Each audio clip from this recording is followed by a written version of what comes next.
Before we proceed, we open the floor for some questions and requests for clarifications on today's topics: the proposed penalty manual and the proposed WESM Industry Code of Ethics. We encourage you to type in your questions and we will ask members from the panel to respond. Please note, we will only entertain questions with name and affiliation, so please do not submit your questions anonymously. Please welcome our panelists today. From the Department of Energy, the Section Chief Supervising Science Research Specialist, Mr. Ferdinand Binondo. From the Independent Electricity Market Operator of the Philippines, the Manager for Market Information Modeling, Mr. Edward Olmedo.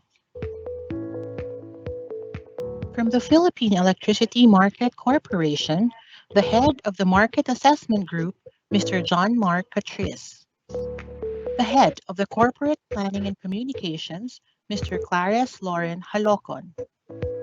The Head of the Enforcement and Compliance Office, Attorney Maria Hazel Gubaton Lopez. President Oscar Ala and PEM Board Chairman Noel Aboboto. We have some questions already from SEC, Mr. John Paul Holgado. Clarification on the unit of nodal price, which is in PHP megawatt hour for dispatch conformance standard. How can the hour unit be eliminated if multiplied to the deviation minus threshold, which is in megawatts? Is the nodal price divided to 12 since it is in 5-minute interval? Thank you. This question will be answered by MC's Head of Enforcement and Compliance Office, Attorney Maria Hazel Gubaton Lopez. Okay, good afternoon. Thank you for that question. So, what we have seen in the formula is actually the nodal price, which is measured in the megawatt hour, which actually measures the area in the hour. But if you can see, if you can recall that inside the parentheses is the difference between the deviation in megawatt and the threshold also in megawatt. And this refers to the energy resulting from the deviation, which is measured for that 5 minute. And as we know, again, the nodal price is which is measured in a megawatt hour. We have to convert first that difference in the deviation and the threshold in megawatt from 5 minute to an hour. So we have to do this by dividing it by 12 and then multiply it by the nodal price. I hope my answer is clear. So again, we have to convert since because yung inside the parenthesis is measured in megawatt, and we have to multiply it to the nodal price for megawatt hour. We have to first convert the deviation and the threshold in the megawatt hour for convert it to the megawatt hour. Thank you. All right. Thank you, Attorney Hazel, for your answer to that question. We hope Mr. John Paul Holgado of SEC is satisfied with that answer. In any case, you may still raise a question, a follow-up question to that to that first question. All right. Our next question is still from SEC, still Mr. John Paul Holgado. We would like to ask if penalty will be imposed directly or if there will be a commissioning period when WESM commercially operates in Mindanao. If so, how long will the period cover?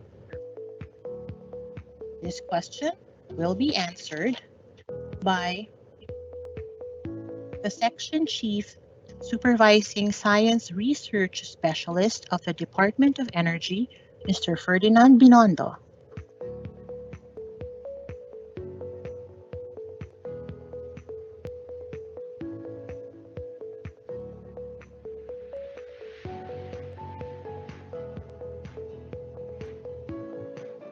Sir, I think your mic, your speaker is on mute. Good afternoon. On your query regarding the implementation of WSM penalty manual in WSM Mindanao, the DOE will issue a new circular or policy for the implementation in Mindanao. We may adopt the procedures like in Visayas, where in the penalty manual, there is a 1 month moratorium for the new market rules. However, we will look into that, and we might include in the circular for the operation of WSM in Mindanao on the implementation of penalty manual. Thank you.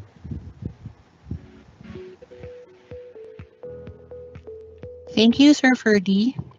We hope that Mr. Holgado is satisfied with that answer. If you have further questions, Mr. Holgado, please raise a follow-up question in the Q&A box. We welcome more questions. Just type in your question in the Q&A box following the format that we have specified earlier, which is we need you to state your name and your affiliation and then the question before we address the question.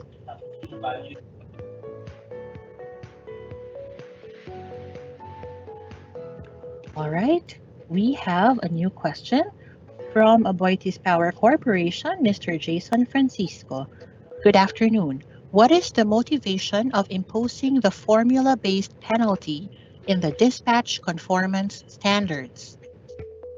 This question will be answered by the head of Enforcement and Compliance Office, Attorney Maria Hazel Gubaton Lopez.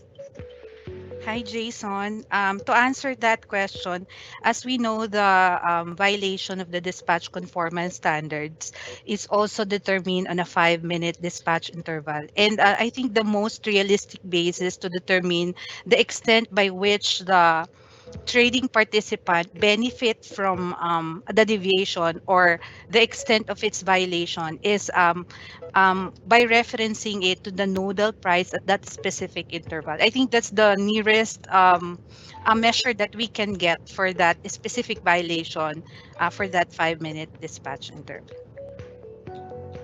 So I hope that I answered that question. Thank you, Attorney Hazel. We are still open for more questions. Again, we request you to please provide your name, your affiliation, and your question. We will only entertain questions with names and affiliation.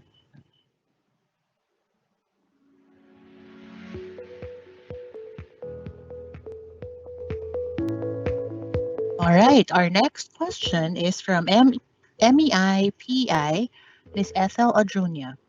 On the proposed penalty manual, qualifying circumstances may either be aggravating, thereby calling for a higher penalty, or mitigating, may call for a lower penalty, or non imposition of any penalty.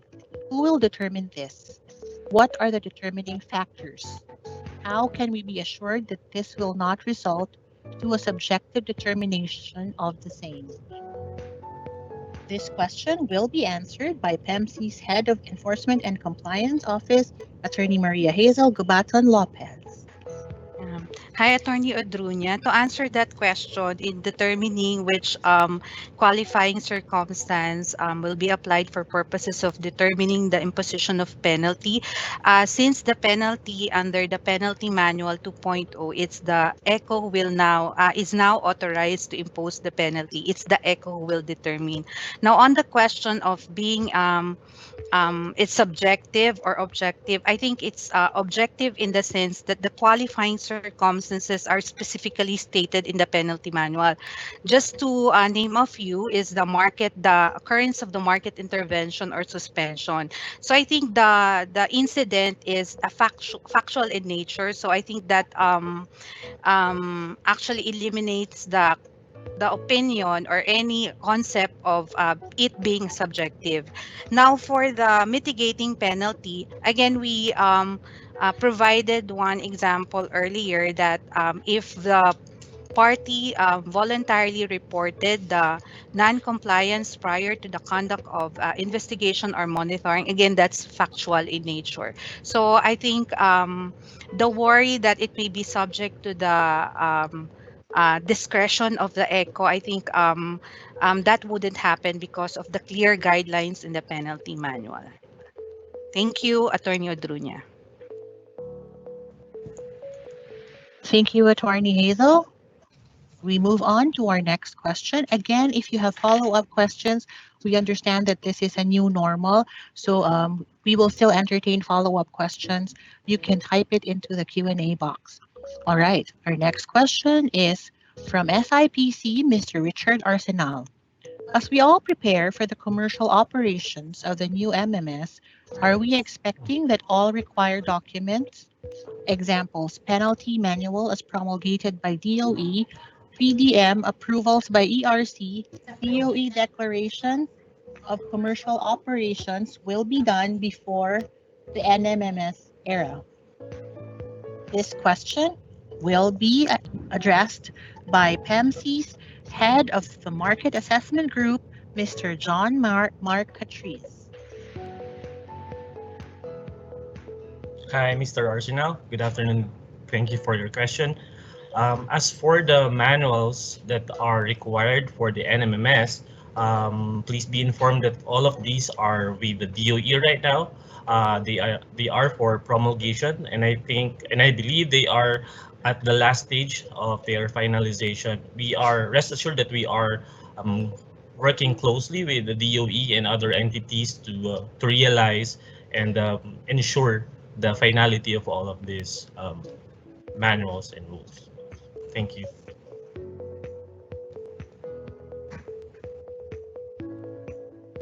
Thank you, Mr. John Mark Catrice, the head of Market Assessment Group. We're still open for more questions, so please just send them over, send them through the Q&A box, and we will address them as best as we can today.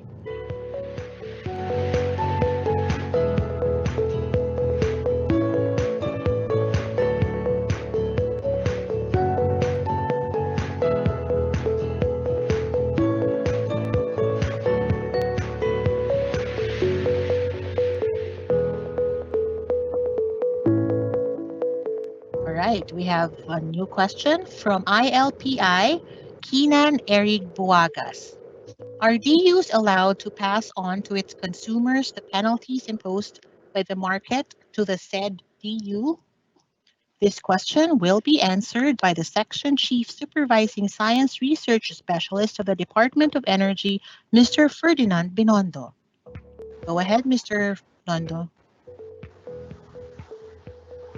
Good afternoon again. The penalties or breaches occurred by the DU is accountability of the said distribution utilities. Hence, the penalties should not be passed on to the end users. However, they may appeal to the regulator. There are rules and regulations for that, for the penalty of the utilities. And also as per our draft penalty manual, the said penalty cost will be sent back to the end users. Thank you.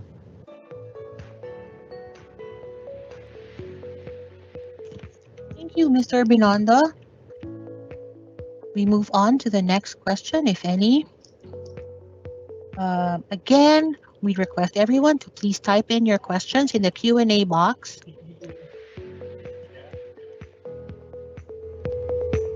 Please make sure that your name and affiliation are stated in your included in your question so we can keep track of all the queries.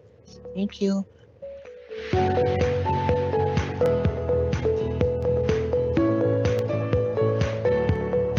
We'd just like to remind everyone that the event day image will be available at the end of this event. The event day image for day 5 will remain available online through that link that we will provide later until 5 o'clock this afternoon.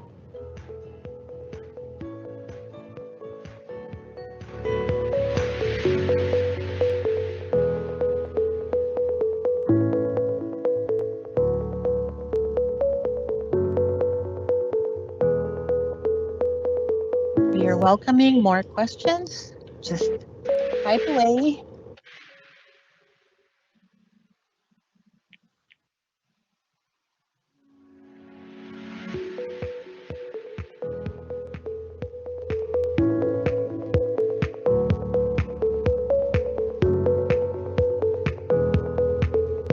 We thank you all for joining us today on this live event.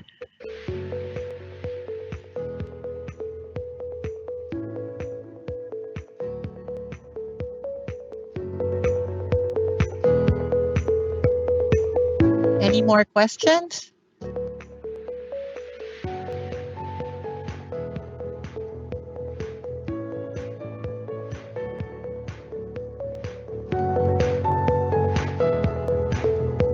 We hope you continue to remain safe and healthy in the comfort and of your own homes.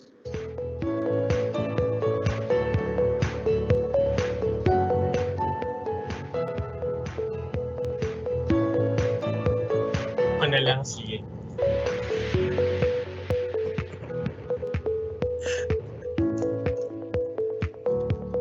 All right.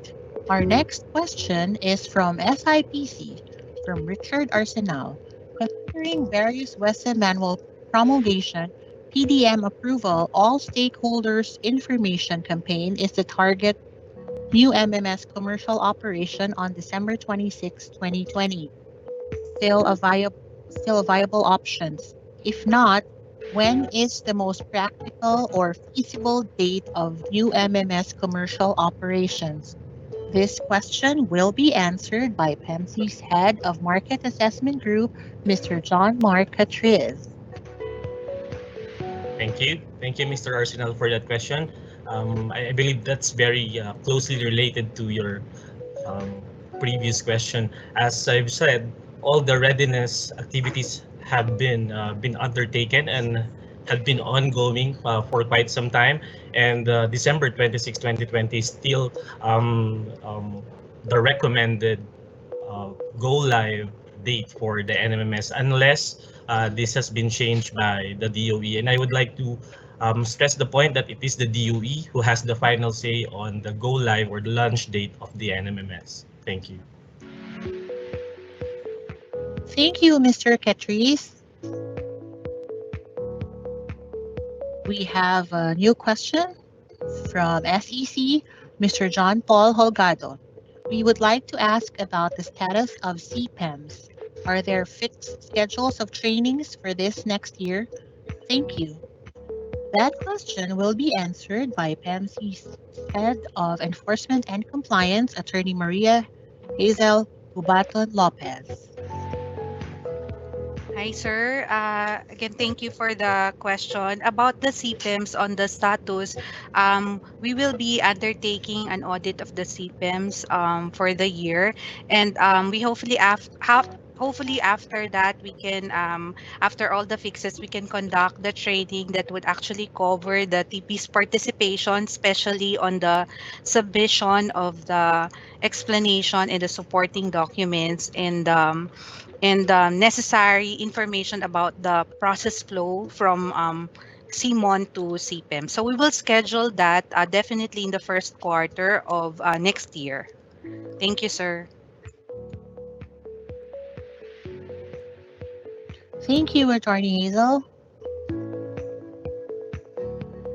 We welcome more questions. Keep them coming in.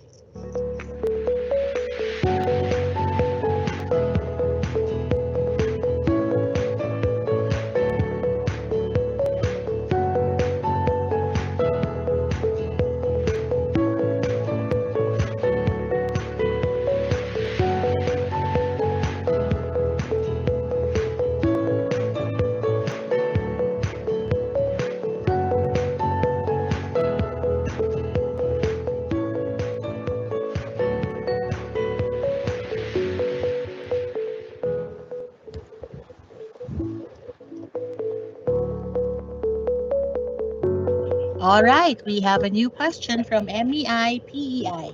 Is it possible that the commercial operation of the new MMS start prior the approval of the penalty manual by the DOE? Thank you. Again, is it possible that the commercial operation of the new MMS start prior the approval of the penalty manual by the DOE? Thank you. This question will be answered by the Section Chief Supervising Science Research Specialist of the Department of Energy, Mr. Ferdinand Binondo. Go ahead, Mr. Binondo. Good afternoon. The question is it possible that the commercial operation of the new MS start prior to the approval of the penalty manual? No, the DOE will issue first or promulgate the said penalty manual prior to the commercial operation so that we have a certain or definite rule, particularly on the breaches in the market rules. Thank you.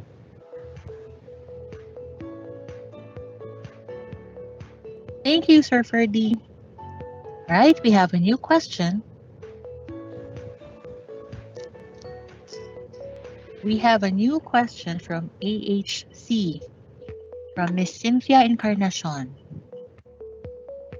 Clarification regarding must offer and must dispatch for a hydro plant like AHC, which is dependent on water allocation approved by a regulatory body. This question will be answered by PEMC's Head of Enforcement and Compliance, Attorney Maria Hazel Cubaton Lopez.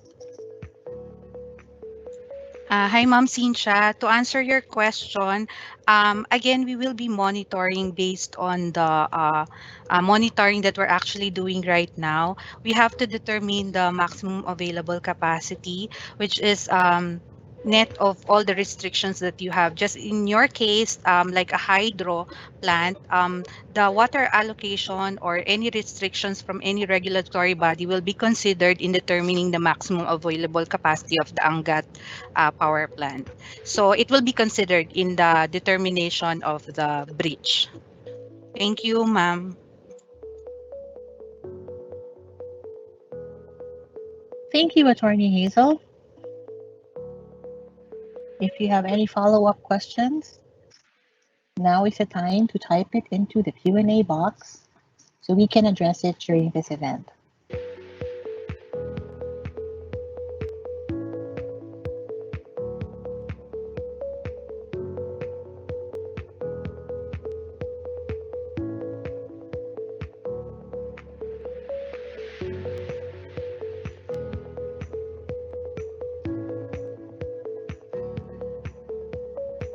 Again, we remind everyone that later we will be sharing the link to access the Day 5 Event Day image that will be published along with the PEMC transactional survey.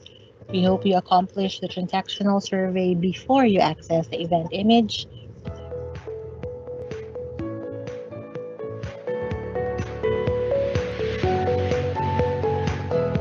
Do we have any other questions?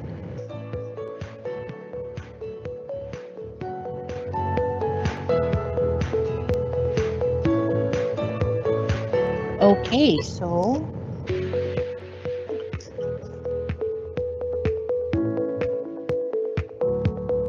we hope you enjoyed this week-long celebration of the WESM Compliance Officer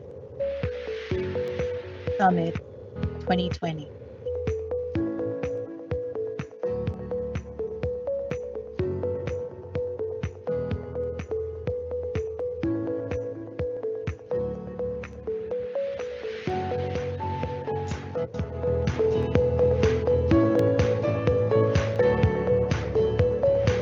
We have a new question from SIPC, Mr. Richard Arsenal. Is it possible that the commercial operation of the new MMS start prior the operation of the CPAMs? Thank you.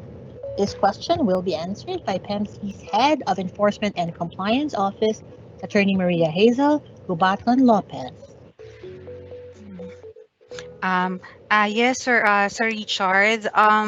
The CPEMS is actually anchored on the implementation of the new MMS. Is designed to align it with the 5-minute dispatch interval.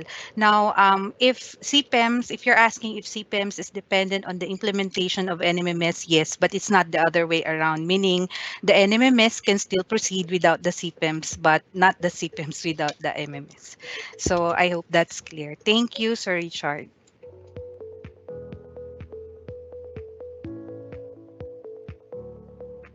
Thank you, Attorney Hazel. We have more questions, I hope.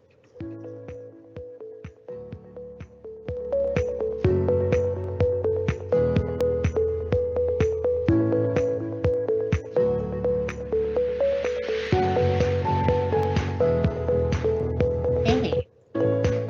From one of the golden ticket holders of today, from APC, Glenn Gaiman. Will an automatic penalty apply to a breach in the OCC rule due to inadvertence or human error? Or are we to assume that an investigation is still necessary to identify the root cause and the rectifying action of the trading participant, which would possibly reduce the penalty? This question will be answered by PEMC's Head of Enforcement and Compliance Office, Attorney Maria Hazel Gubaton Lopez. Um, Actually, under the penalty manual, we don't have the automatic penalty. It's a misnomer because an automatic penalty does not apply in a sense that we have to conduct the compliance monitoring and assessment. And when we do the assessment, we do the same thing as we do for the investigation. So for the question that an error or inadvertence, again, it will be on a case-to-case basis. But technically, because right now for the determination of breach of the OCC, the exclusion or the exemption is the those factors that fall within the meaning of the maximum available capacity. So it's technical in nature. So when we say inadvertence or negligence, that is not a technical in nature. But again, as we said, since we will be doing an assessment, we have to exercise caution also in due diligence and observe due process. So that's why it's not an automatic penalty. Thanks, Sir Glenn.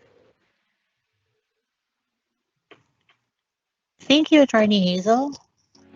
We welcome more questions. I think this is the last 5 minutes of the open forum. So send in those questions now.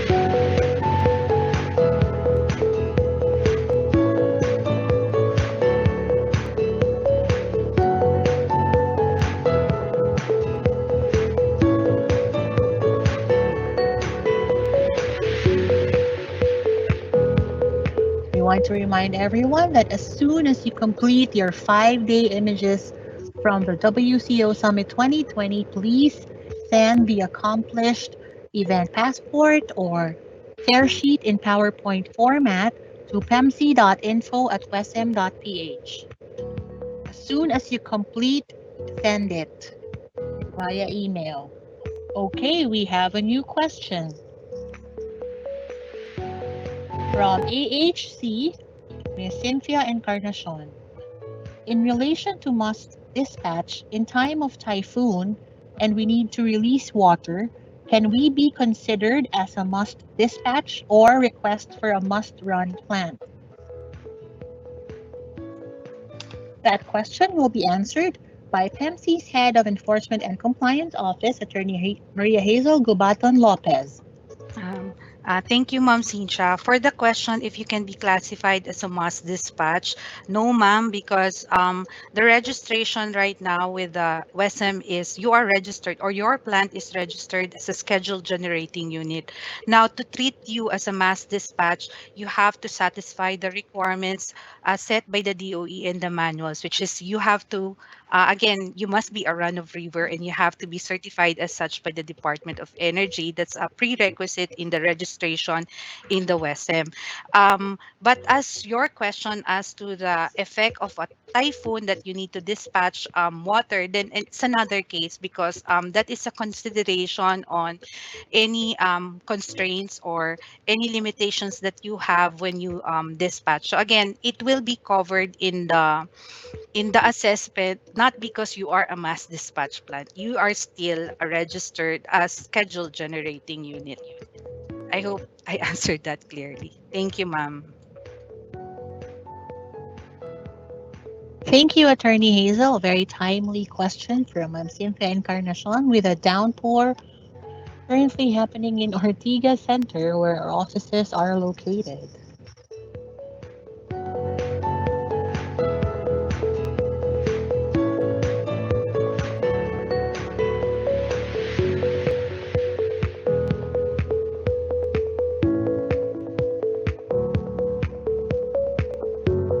We have a new question from SIPC, Mr. Richard Arsenal. If the commercial operation of the new MMS start without the CPAMs, I think this is a follow-up from the previous question. What is what are the inputs or methods of PEMC Echo on the usual DCN monitoring or submission of trading participants? Does it mean there is no DCN monitoring or submission without CPAMs? Thank you. This question will be answered by PEMC's Head of Enforcement and Compliance Office, Attorney Maria Hazel Gubaton Lopez. Um, Hi, Sir Richard. As to the execution or implementation of the CPEMs, I hope that won't happen. I mean, we hope that upon the implementation of the MMS, the CPEMs is also already in place. But if ever that happens, we have to find way. Even if it is a manual input, we have to require the manual submission of the by the training participants of the explanation, although it would be really tasking on our part since we have to check it on a really on a 5-minute dispatch interval. So we hope that CPEMs will really be ready by then. Thank you, sir. Thank you, Attorney Hazel. We are open for one last question before we move on with the program.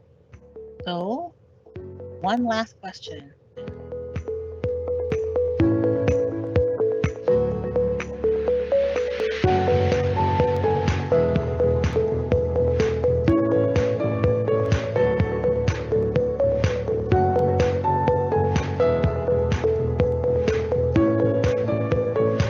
Right?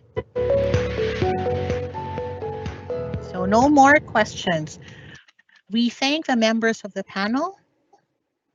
From the Department of Energy, the Section Chief, Supervising Science Research Specialist Mr. Ferdinand Binondo of the Department of Energy, from the Independent Electricity Market Operator of the Philippines, the Manager for Market Information Modeling, Mr. Edward Olmedo, from the Philippine Electricity Market Corporation, the Head of the Market Assessment Group, Mr. John Mark Catriz, the Head of the Corporate Planning and Communications, Mr. Clarice Lauren Halocon, the Head of the Enforcement and Compliance Office, who is celebrating her birthday tomorrow, Attorney Maria Hazel Gubaton Lopez, President Oscar Ala, and PEM Board Chairman Noel Abuboto. We thank you for your presence today. We take note of the questions that were not addressed today, although I think there's none left. We will collate these, if any, and release the responses to these queries as soon as possible.